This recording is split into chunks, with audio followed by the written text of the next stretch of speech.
मैं अरुण बहुत मेहनत के बाद इस शहर में मैंने अपना खुद का फ्लैट लिया। कुछ दिन सारा सामान शिफ्ट करने के बाद आज मैं अपने नए फ्लैट में जा रहा हूँ। माँ को भी कुछ दिन बाद गांव से यहीं बुलाने वाला हूँ। गांव से इस शहर में काम करने आया था।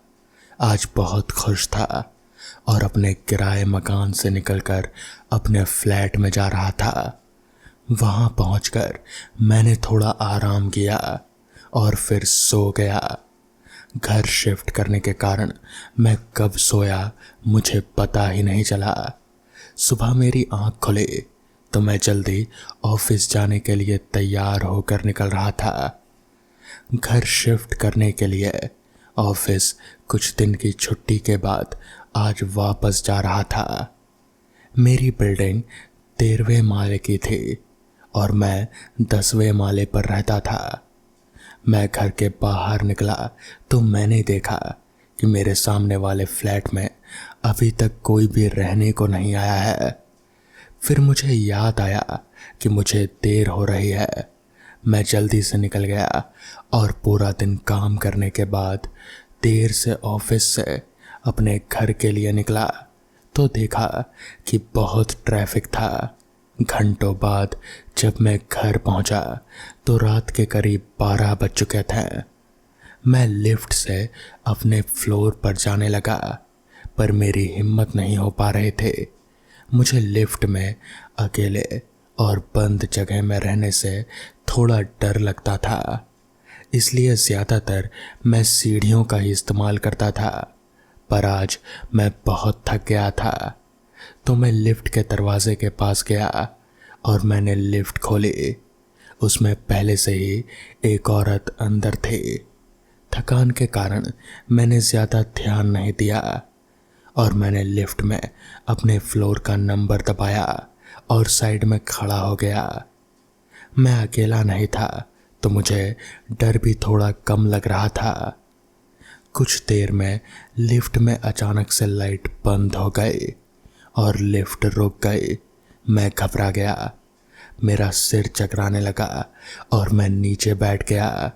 मुझे याद आया कोई और भी मेरे साथ लिफ्ट में है। मैंने अपनी मोबाइल की फ्लैशलाइट ऑन की तो मैंने देखा वो औरत एक कोने में गुमसुम सी खड़ी है। मैं उसके चेहरे पर कोई भाव नहीं देख पा रहा था और उसका चेहरा एकदम बर्फ की तरह सफ़ेद था। इतनी गर्मी में भी अचानक लिफ्ट के अंदर ठंड बढ़ गई।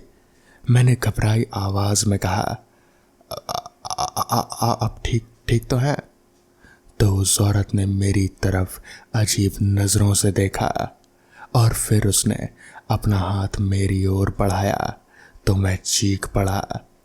जब मेरी आंख खुली तो मैं उसी लिफ्ट में नीचे पड़ा था और लिफ्ट का दरवाज़ा खुला। सामने बिल्डिंग का चौकीदार खड़ा था। उसने कहा, सर मैं देखने आया, आप ठीक तो हैं? अचानक से 5 मिनट के लिए लाइन चली गई थी। तो मैंने कहा, हाँ मैं ठीक हूँ, पर आप उस औरत से पूछिए जो इस लिफ्ट में साइड में खड़ी थी। तो इस पर चौकीदार ने कहा, पर सर लिफ्ट में तो आपके अलावा और कोई नहीं था। जब लिफ्ट खुली तो मैं यहीं पर खड़ा था और आप अकेले यहीं पर पड़े हुए थे। तो इस पर मैंने कहा, नहीं ऐसा कैसे हो सकता है, मैंने उस औरत को देखा था।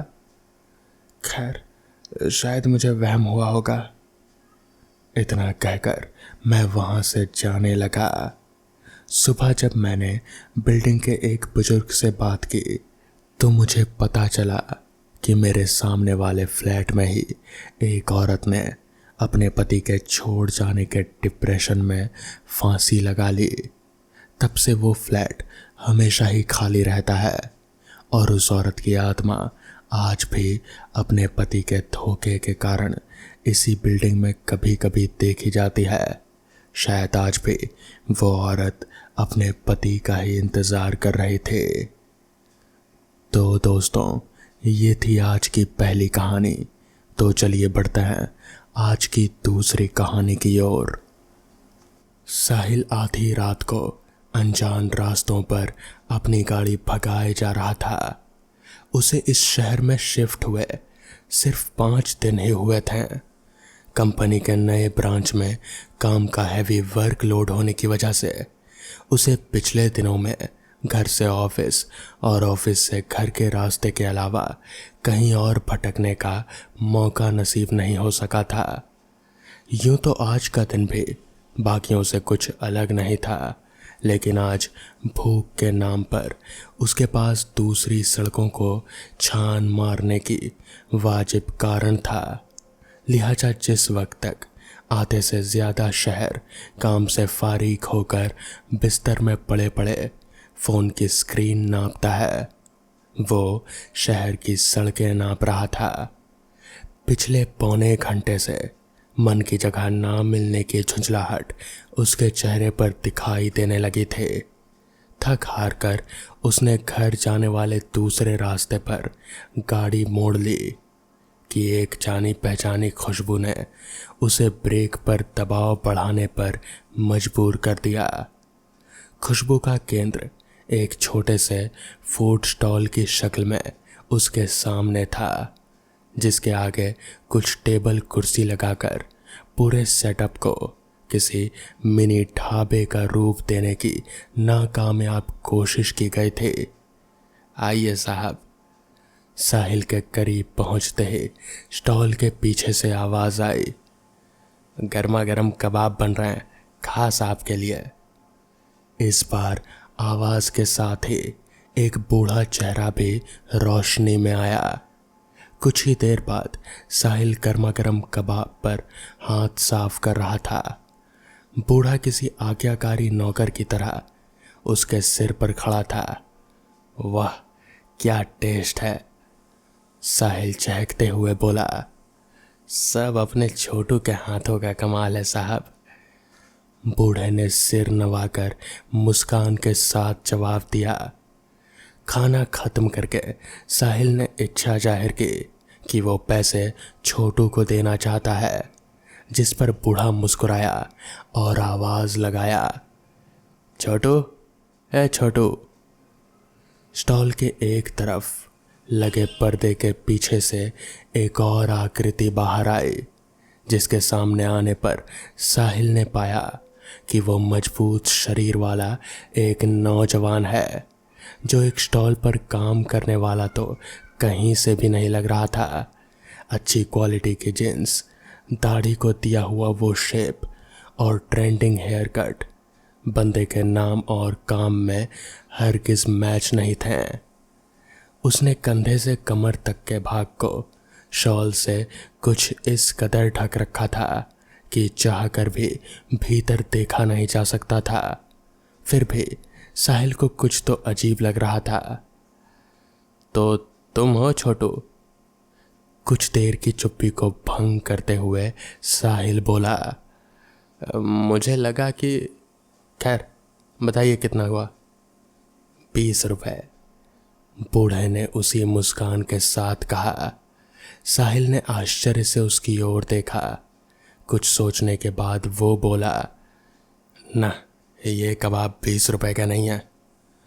कहकर उसने वॉलेट से 200 का नोट निकाला और मुस्कुराते हुए उसे छोटू की ओर बढ़ाया ही था कि अचानक से छोटू ने लपक कर नोट अपने मुंह से पकड़ा और अपने से कुछ ही दूर खड़े बूढ़े को सौंप दिया। ये साहिल भौचक्का सा कुछ बोलने को हुआ कि आगे के नज़ारे से उसकी बोलती बंद हो गई। छोटू के कंधे से शॉल सरक गई। साहिल ने देखा उसके दोनों हाथ कोहनी से गायब थे। शौक के मारे बड़ी हो चुकी आंखों ने जब बूढ़े की ओर देखा तो उसके चेहरे पर एक अजीब मुस्कान थे। कहा था ना, सब अपने छोटू के हाथों का कमाल है। मैंने 150 दिए थे, छोटू ने उसके बगल से गुजरते हुए कहा, जो आगे जाकर अंधेरे में कहीं गुम हो गया। देश के किसी कोने में आधा अधूरा साहिल आज भी इंतजार कर रहा है कि कोई उसकी अदा की गई कीमत से ज्यादा देकर उसकी आज़ादी खरीद ले। क्या आप खाना चाहेंगे कबाब? तो दोस्तों, ये थी आज की पहली कहानी। तो चलिए बढ़ते हैं आज की दूसरी कहानी की ओर। प्रिंसिपल की ऑफिस का दरवाज़ा खुला और दो लोग बाहर निकले। दोनों की शक्लों पर फटकार बरस रहे थे। साला टॉपर, एक बोला, जो शक्ल से ही लीडर टाइप्स का लग रहा था। उसकी क्या गलती है यार? दूसरे ने उसकी ओर गर्दन घुमाकर सवाल किया। अबे सारी गलती उसी की है। इतने ज़्यादा मार्क्स लाने की ज़रूरत ही क्या है? ना तो वो इतना अच्छा स्कोर करता और ना ही सर उसके साथ हमें कंपेयर करते हुए इतना सुनाते हैं। पहले ने जबड़ा भींचते हुए जवाब दिया। वाह, तेरा लॉजिक तो कमाल का है यार। अरे भाई, अगर वो नहीं होता तो कोई और होता। और वैसे भी मार्क्स से ज़्यादा हमारी कम अटेंडेंस की वजह से सुनाया हमें। वो सब मैं नहीं जानता। अब तो उस टॉपर के बच्चे को मजा चखाना ही पड़ेगा, तभी मेरे मन को शांति मिलेगी। पहले ने कुछ सोचने के बाद चिढ़े हुए स्वर में कहा, भाई बस और कुछ नहीं सुनना, सिर्फ इतना बोल, तू मेरा साथ देगा या नहीं? पहले ने दूसरे को इंटरप्ट करते हुए पूछा। तेरे से बाहर मैं कैसे जा सकता हूँ? दूसरे ने सिर झुकाते हुए धीमे स्वर में कहा। अगला दिन सुबह का समय, हॉस्टल का स्टडी रूम। कैमरा नज़र तो नहीं आया? पहले ने पूछा। नहीं भाई, लेकिन एक बार फिर। चुप हो जा यार, कौन सा वो मर ही जाएगा? ज़्यादा से ज़्यादा डर कर भाग जाएगा, घर चला जाएगा और 1 साल स्किप कर देगा। हमारी तो जान छूटेगी। पहले ने फिर दूसरे को रोकते हुए कहा, चल रेडी हो जा, वो कभी भी आ सकता है। पहले ने एक काला मास्क और हुडी वाली जैकेट पहनते हुए कहा। कुछ सुकचाते हुए दूसरे ने थोड़ा लाल रंग अपने चेहरे और टी शर्ट पर लगाया और फर्श पर लेट गया। पहले ने एक चाकू को उस रंग में डुबाया और दूसरे के सिर के पास खड़ा हो गया। इतनी सुबह अकेला टॉपर ही उठ जाता था, सो किसी और के आने की संभावना काफ़ी कम थी। कुछ ही समय बाद जैसे ही कमरे के मुहाने पर उसका चेहरा दिखा, पहले ने स्प्रिंग वाले चाकू से दूसरे पर किसी पागल की तरह हंसते हुए वार करना शुरू कर दिया। दूसरा भी हर वार पर शरीर को झटका देकर अपने रोल को जस्टिफाई कर रहा था। रोशनी वैसे ही कम थी, ऊपर से एक ने मास्क और हुडी पहन रखा था, तो दूसरे का चेहरा रंग की वजह से पहचान में नहीं आ रहा था। कुछ सेकंड्स के लिए मूर्ति बन चुके टॉपर के होश पहले की उसकी ओर झपटने पर ठिकाने पर आए और वो जोरों से चिल्लाते हुए नीचे दौड़ा। चल चल जल्दी चल। उसकी नज़रों से ओझल होते ही पहले ने दूसरे को हाथ देते हुए कहा। अब तक टॉपर की आवाज़ के साथ कई और आवाज़ों ने मिलकर अभी भी सो रहे प्राणियों की नींद में खलल डालना शुरू कर दिया। कुछ देर बाद किसी ने उनके रूम का दरवाज़ा जोरों से खटखटाया और आंखों में नींद लिए दोनों बाहर निकले। बाहर लॉबी में कुछ लड़के सभी रूम्स के दरवाजे को खटखटाते हुए सीढ़ियों पर आने को कह रहे थे। लड़कों में टॉपर भी था, जो उनके दरवाज़ा खोलने पर पीछे मुड़ा और सीढ़ियों की ओर थरथराती उंगली से इशारा करने के बाद बाकी लड़कों के पीछे दौड़ गया। भाई, ये सभी सीढ़ियों की ओर जाने को क्यों कह रहे हैं? दूसरे ने सवाल किया। अबे ऊपर जाने के लिए सीढ़ियाँ तो लगेंगी ही ना, पहले ने झल्लाते हुए कहा। दोनों जब भीड़ को चीरते हुए आगे पहुँचे तो दोनों की सांसें ऊपर की ऊपर और नीचे की नीचे रह गईं। टॉपर की लाश औंधे मुंह सीढ़ियों के नीचे पड़े हुए थे और फटे सिर से निकल रहा खून मानो सफेद टाइल्स पर अपनी मौत की कहानी लिख रहा था। दोनों दोस्तों ने जब उसकी लाश को देखा तो उनके पैर थर थर कांपने लगे। उन्हें यकीन नहीं हो रहा था कि एक मजाक इतना खौफनाक हो सकता है। तो दोस्तों, ये थी आज की दूसरी कहानी। तो चलिए बढ़ते हैं आज की आखिरी कहानी की ओर। संदीप को आज घर जाने में देरी हो गई थी क्योंकि आज दिन से ही बारिश हो रहे थे। तो आज संदीप का काम भी अच्छा ही चल रहा था। संदीप हाईवे पर समोसे बेचा करता है। संदीप ने अपने ढाबे का सारा काम निपटाकर बर्तन वगैरह साफ करें तो लगभग रात के 11:30 बज चुके थे। संदीप और उसका दोस्त राहुल दोनों एक साथ पार्टनरशिप में ही समोसे बेचा किया करते थे। दोनों का घर भी एक दूसरे के घर के आसपास ही था और हाईवे से लगभग 20 किलोमीटर की दूरी पर था। संदीप के पास एक मारुति 800 कार थी।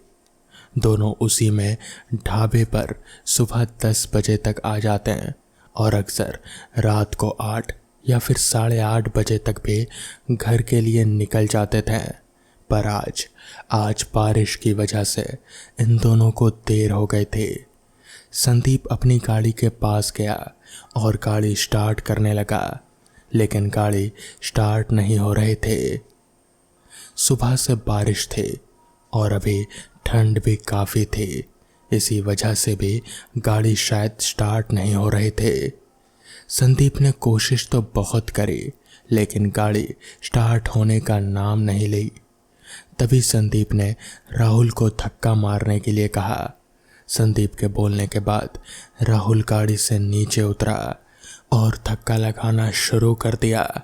गाड़ी में थोड़ी दूर तक धक्का लगाते ही गाड़ी भी स्टार्ट हो गई और रात के अंधेरे में दोनों घर की ओर जाने लगे।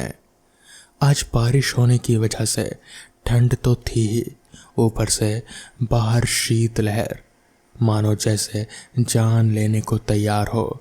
बारिश होने के बाद ऊपर से थोड़ा थोड़ा धुंध भी था, इसलिए संदीप को ज़्यादा साफ दिखाई नहीं दे रहा था। अभी दोनों थोड़ा दूर ही गए होंगे कि उसी कोहरे में संदीप को उनसे थोड़ी ही दूर सामने एक परछाई सी दिख रहे थे। धुंध की वजह से ज़्यादा पता नहीं चल पा रहा था। ऐसा लग रहा था जैसे कोई रोड पर खड़ा है, लेकिन वो थोड़ा और आगे बढ़े तो हेडलाइट के उजाले में संदीप को एक लड़की सड़क के बीचों बीच खड़ी दिखाई दी। गाड़ी बहुत ही स्पीड में थी, इसलिए एकदम से तो रोक नहीं सकता था। इसलिए संदीप ने खिड़की से बाहर सिर निकाल कर चिल्लाते हुए कहा, अरे मरना है क्या? कहीं और मरो, हमारी गाड़ी मिली थी क्या? इतना बोलकर संदीप फिर से एकदम से ब्रेक मारा, लेकिन संदीप ने देखा गाड़ी उस लड़की से टकरा चुकी थी और उस लड़की को रौंदती हुई कार आगे निकल गई और उसके बाद गाड़ी में एक झटका बड़ा तेजी से लगा। इस वजह से राहुल, जो कि अब तक सो रहा था, उसकी आंख खुल गई।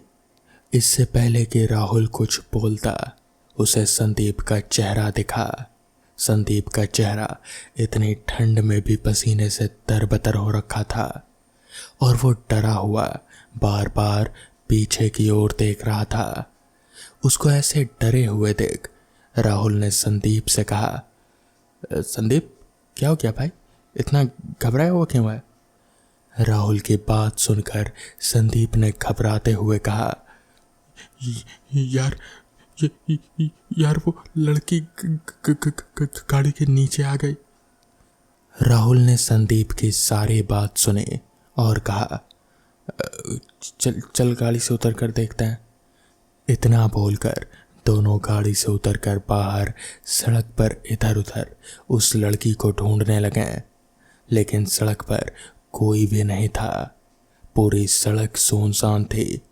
वहां आसपास पूरे में देखने के बाद राहुल ने संदीप से कहा, यार तूने आज काम के बाद कुछ ज़्यादा ही पी लिया है, इसलिए तुझे वहम हुआ होगा। यहाँ तो कुछ भी नहीं है यार। संदीप ने फिर राहुल को समझाते हुए कहा, नहीं यार, वो यही थी वो लड़की। राहुल ने संदीप को पकड़ा और कहा, चल गाड़ी में बैठ, अब गाड़ी तेरा भाई चलाएगा। उसके बाद स्टीयरिंग पर राहुल बैठ गया, पर संदीप अभी भी गहरे सदमे में ही था। संदीप को ऐसे बैठे देख राहुल ने संदीप से कहा, संदीप भाई तू आराम कर ले। इतना बोलकर राहुल ने गाड़ी आगे बढ़ा दी। अभी कुछ दूर ही गए होंगे। अब संदीप की भी बैठे बैठे आंख लग गई। राहुल गाड़ी चलाते हुए लगभग 2 किलोमीटर ही आगे निकला होगा कि तभी राहुल के अचानक ब्रेक मारने से संदीप का सर उसके आगे बड़ी जोर से टकराया और संदीप ने गुस्से में चिल्लाते हुए कहा, अबे पागल हो गया क्या? ऐसे गाड़ी चलाता है? इतनी तेज ब्रेक कौन मारता है? लेकिन राहुल को तो जैसे किसी ने थप्पड़ मार दिया हो। उसने तुरंत जवाब देते हुए कहा, भाई क्या हो गया यार तेरे को? गाड़ी तो तब से चली रही है, मैंने कभी ब्रेक मारी ही नहीं। तूने कोई सपना देखा होगा। राहुल की बात सुनकर संदीप ने जैसे गाड़ी से बाहर देखा तो गाड़ी से वैसे ही वैसे चली जा रहे थे। संदीप ने भी अब सोच लिया था कि उसे सोना नहीं है, घर भी अब ज़्यादा दूर नहीं है, थोड़ी ही देर में पहुंच जाएंगे। गाड़ी थोड़ी ही आगे बढ़ी होगी कि कार के बोनट पर कोई चीज़ गिरने की बड़ी तेज आवाज़ आई। संदीप ने देखा कि वही लड़की है जो थोड़ी देर पहले जब संदीप गाड़ी चला रहा था तो गाड़ी के नीचे आई थी। वो अब बोनट पर बैठे बैठे शीशे से संदीप को मुस्कुराते हुए देख रहे थे। वो लड़की बड़ी ही भयानक नज़रों से संदीप को लगातार घूर रहे थे।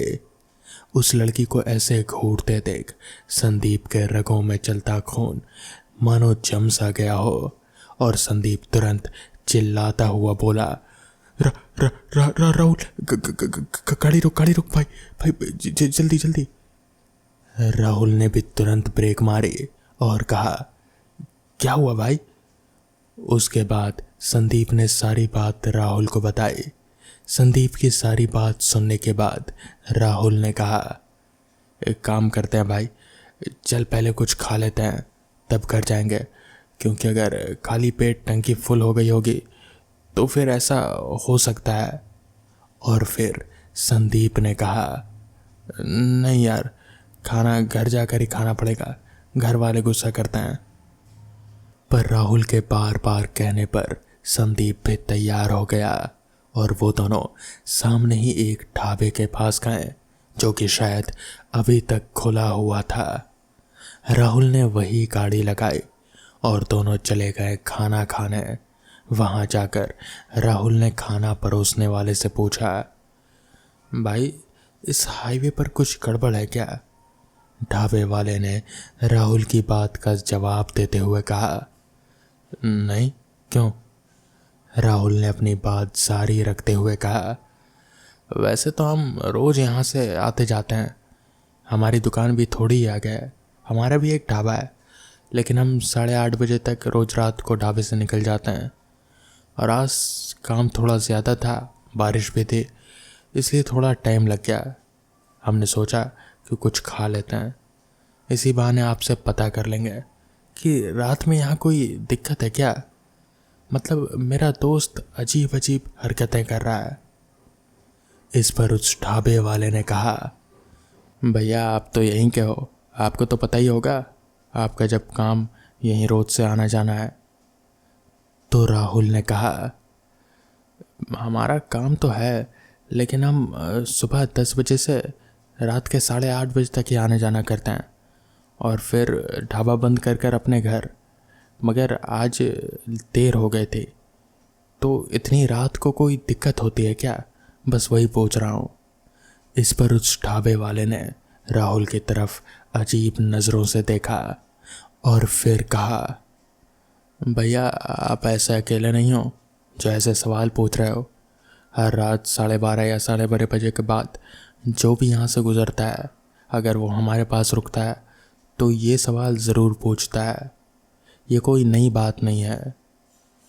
उसने अपनी सारी बात जारी रखते हुए कहा, दरअसल 3 साल पहले एक कार वाले ने आगे सड़क पर ही एक औरत को कुचल दिया था और कार वाला वहाँ से तुरंत भाग गया था और ना ही उस कार वाले को पकड़ा जा सका और ना ही उस औरत की मदद की जा सकी, जिस वजह से वो औरत सारी रात उस रास्ते पर तड़प तड़प कर ही दम तोड़ दी।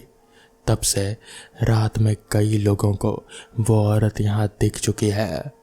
कई लोगों को वो परेशान भी करती है क्योंकि वो अब एक बुरी आत्मा बन चुकी है। सारी बात सुन राहुल के तो जैसे होश ही उड़ गए। उसे समझ नहीं आ रहा था कि ऐसा सच भी हो सकता है।